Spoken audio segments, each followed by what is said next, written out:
Rita once believed in fairy tales. She believed love could conquer all, that kindness could change even the hardest hearts. When she met Daniel, he seemed like the prince she had dreamed of, charming, attentive, and promising her the world. But as soon as the wedding vows were said, his true color surfaced, and her life turned into a nightmare. At first, it was the verbal abuse. He will call her names, belittled her dreams, and made her feel like she was nothing without him. Then came the first slap, even in public, and with it, a sickening realization that this man she loved could hurt her. It didn't stop there. Every argument ended in punishment, shouting, pushing, slamming doors, and long nights of her crying herself to sleep. When Rita discovered she was pregnant, she thought it might change things. She believed that the arrival of their child would soften Daniel's heart.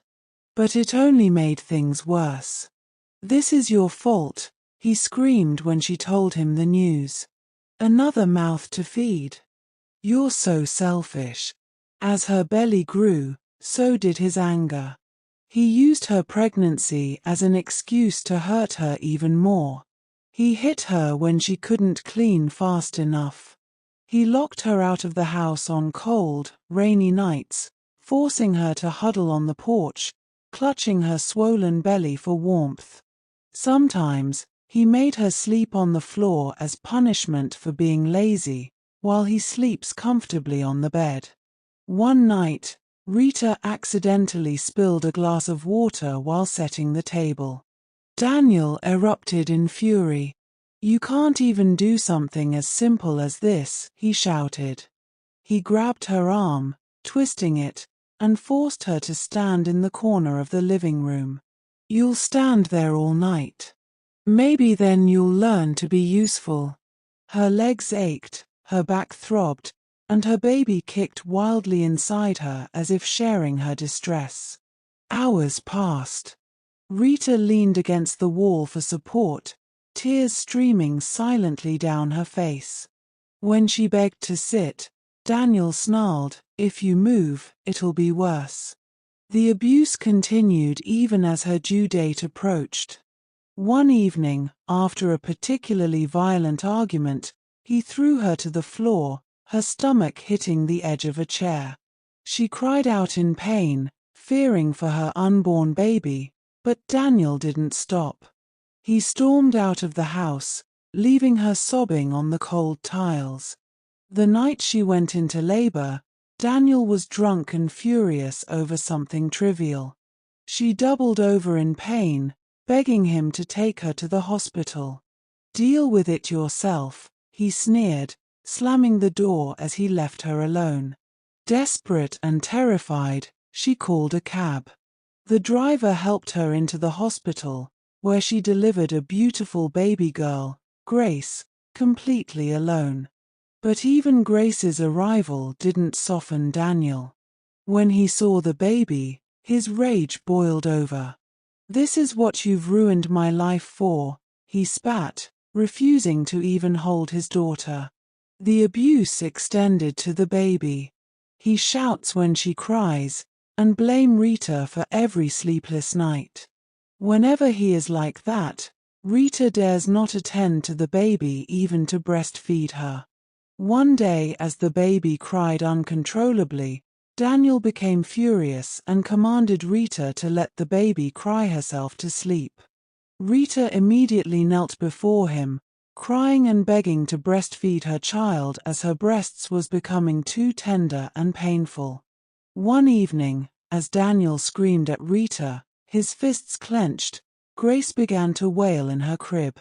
Something inside Rita snapped. She looked at her daughter, fragile and innocent, and knew she couldn't let this cycle continue.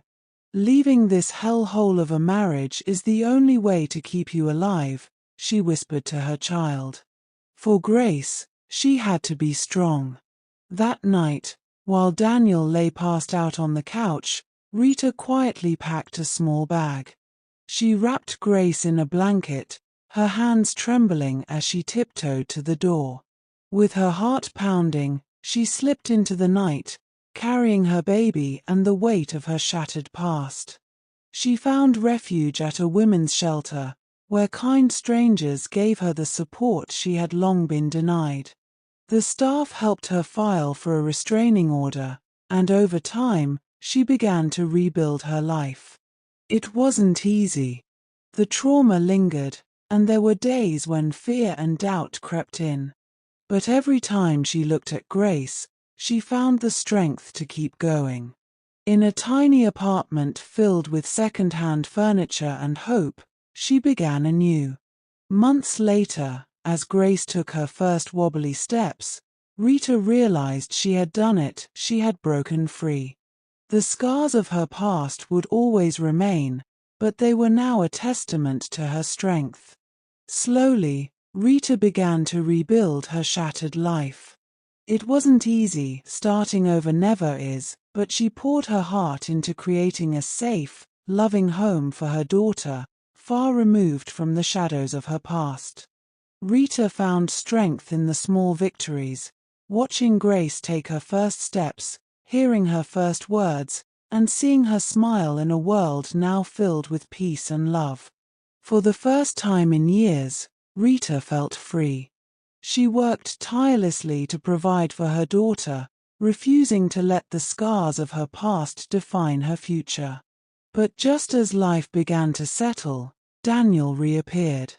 One day, he stood on her doorstep with his friend, looking nothing like the man she had once feared. His face was lined with regret, and his words were filled with apologies. He claimed he had changed, that he wanted to make amends, and begged for a second chance.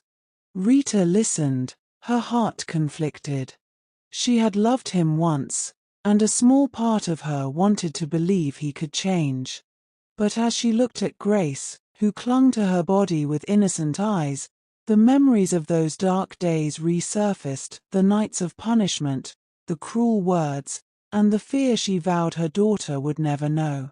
With a steady voice, Rita told Daniel she forgave him not for his sake, but for her own peace. She refused to carry the weight of anger and resentment any longer. But forgiveness didn't mean forgetting. "Grace and I have built a life of love and safety," she said firmly. "You're not part of that, and you never will be." Daniel begged and pleaded, but Rita stood her ground. For the first time, she wasn't afraid. She wasn't the broken woman he had once controlled. She was a mother, a protector, and a survivor. As Daniel walked away, Rita felt a sense of closure. She had faced her past and reclaimed her power. From that day forward, she focused on the future, one where Grace would grow up knowing her worth, surrounded by love, and free from fear. Rita's story wasn't just one of survival, it was one of triumph. She had not only escaped her tormentor but had risen from the ashes to create a life filled with hope and grace, just as her daughter's name promised. The end.